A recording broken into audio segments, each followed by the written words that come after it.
जय श्री राधा कृष्ण। गीता का तात्पर्य। गीता ज्ञान का अथाह समुद्र है। इसके अंदर ज्ञान का अनंत भंडार भरा पड़ा है। इसका तत्व समझाने में बड़े बड़े दिग्विजयी विद्वान और तत्वालोचक महात्माओं की वाणी भी कुंठित हो जाती है, क्योंकि इसका पूर्ण रहस्य भगवान श्री कृष्ण ही जानते हैं। उनके बाद कहीं इसके संकलनकर्ता व्यास जी और श्रोता अर्जुन का नंबर आता है।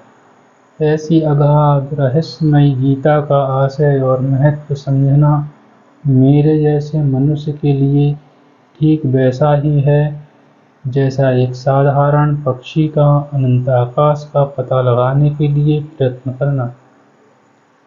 गीता अनंत भावों का अथाह समुद्र है।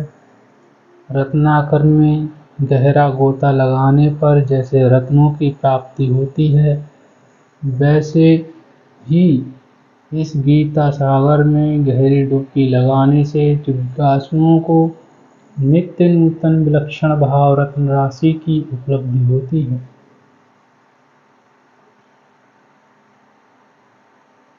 परंतु आकाश में गरुड़ भी उड़ते हैं तथा साधारण मच्छर भी। इसी के अनुसार सभी अपने अपने भाव के अनुसार कुछ अनुभव करते ही हैं।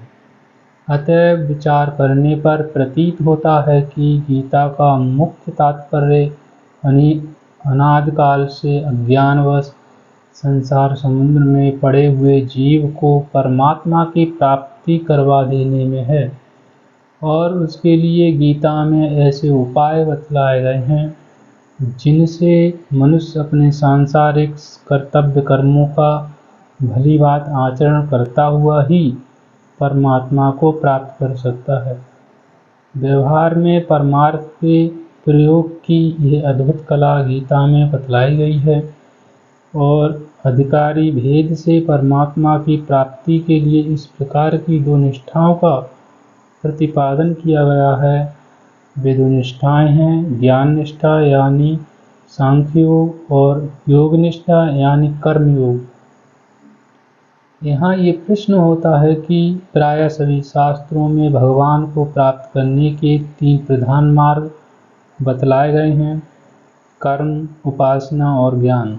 ऐसी दशा में गीता ने 2 ही निष्ठाएं कैसे मानी हैं? क्या गीता को भक्ति का सिद्धांत मान्य नहीं है? बहुत से लोग तो गीता का उपदेश भक्ति प्रधान